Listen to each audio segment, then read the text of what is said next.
Hi all welcome to food for all. இன்றைக்கி நம்ம சேனலில் ரொம்பவே சூப்பர் அண்ட் டேஸ்டியான மீன் புட்டு தான் எப்படி பண்ணுறதுன்னு பார்க்க போகிறோம். வாங்க பார்க்கலாம். நான் இன்றைக்கி ஷீலா மீன் எடுத்திருக்கேன். இதை நிறைய இடத்துல வஞ்சர மீன் சொல்லுவாங்க, ஆனால் எங்கள் ஊரில் ஷீலா மீன் தான் சொல்லுவோம். இந்த மீன் புட்டு பண்ணுறதுக்கு எப்போதுமே மீனை நல்லா பெரிய ஸ்லைசஸாக வெட்டி வாங்கிக்கணும். அதாவது திக்காக இருக்க மாதிரி வாங்கிக்கணும். இப்போ இது எல்லாத்தையும் இட்லி பாத்திரத்தில் வச்சுக்கலாம். நீங்கள் முள் இல்லாத எந்த மீனில் வேணாலும் இந்த புட்டு செய்யலாம். ரொம்பவே டேஸ்ட்டாக இருக்கும். இட்லி பாத்திரத்தில் வச்சுட்டு ஒரு 10 நிமிஷம் மட்டும் நல்லா வேக வச்சா போதும். இப்போ அதை எடுத்து தனியாக வச்சிடலாம். இதில் நம்ம இப்போ ஒரு கடாயில் ஒரு 2 முட்டை உடச்சி ஊற்றிருக்கோம். அது கூடவே கொஞ்சமாக உப்பு இல்லை பெப்பர் பொடி சேர்த்துட்டு இதை நல்லா ஸ்க்ராம்பிள் பண்ணி அதையும் தனியாக எடுத்து வச்சுக்கலாம். இது கடைசியாக நீங்கள் அந்த புட்டு உதிர்த்ததுக்கப்புறம் அந்த மீன் கூடயே போட்டு பண்ணலாம். ஆனால் மீன் ரொம்ப உடஞ்சி குழஞ்ச மாதிரி ஆயிரும் சம்டைம்ஸ். அதனால தான் நான் தனியாக வறுத்து எடுத்து வச்சுக்கிறேன். இப்போ அதே கடாயில் கொஞ்சமாக எண்ணெய் விட்டுட்டு எண்ணெய் சூடானதும் கடுகு தாளிச்சிக்கலாம். இப்போ கடுகு நல்லா பொரிஞ்சதுமே இதில் ஒரு பெரிய வெங்காயத்தை நல்லா பொடிசாக கட் பண்ணி வச்சுருக்கேன்.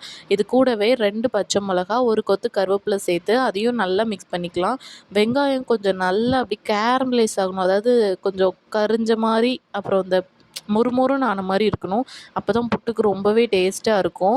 இப்போ நம்ம மீன் முள்ளை மட்டும் எடுத்துகிட்டு, அதாவது அந்த சென்டர் முள் இருக்கும், அதை மட்டும் எடுத்துகிட்டு நல்லா கையை வச்சே நல்லா உதிர்த்து வச்சுக்கலாம்.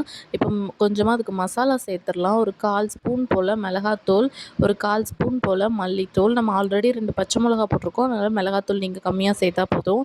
எல்லாத்தையும் போட்டு நல்லா மிக்ஸ் பண்ணிவிட்டு நம்ம ஆல்ரெடி வறுத்து வச்சுருக்க முட்டை, அது கூடவே நம்ம உதிர்த்து வச்சுருக்க மீனையும் சேர்த்துடலாம். இப்போ இது எல்லாத்தையுமே நல்லா மிக்ஸ் பண்ணி விட்டுட்டு லாஸ்ட்டாக நீங்கள் கொஞ்சமாக பெப்பர் பொடி கூட சேர்த்துக்கலாம். ஆப்ஷனல் தான். நீங்கள் காரம் அதிகமாக சேர்த்துருக்கீங்கன்னா பெப்பர் பொடி தேவையில்லை. இப்போ இந்த மசாலா எல்லா இடத்துலையும் படுற மாதிரி மீன், முட்டை எல்லாமே மிக்ஸ் ஆகி வர மாதிரி நல்லா மிக்ஸ் பண்ணிக்கலாம். இந்த மீன் புட்டு சின்ன குழந்தைங்க கூட சாப்பிட்லாம். முள்ளே இருக்காது, ரொம்ப டேஸ்ட்டாக இருக்கும். ஃபைனலாக உப்பு செக் பண்ணிவிட்டு தேவைன்னா கொஞ்சமாக உப்பு போட்டுட்டு நல்லா மிக்ஸ் பண்ணி ஆஃப் பண்ணிட்டோன்னா சூப்பரான மீன் புட்டு ரெடி. இது சாப்பிட்றதுக்கு அவ்வளோ டேஸ்ட்டாக இருக்கும். கண்டிப்பாக செஞ்சு பார்த்துட்டு கமெண்ட்ஸில் சொல்லுங்கள். நம்ம சேனலை மறக்காமல் சப்ஸ்கிரைப் பண்ணிக்கோங்க. உங்களை இன்னொரு வீடியோவில் பார்க்குறேன். அது வரைக்கும் பாய்.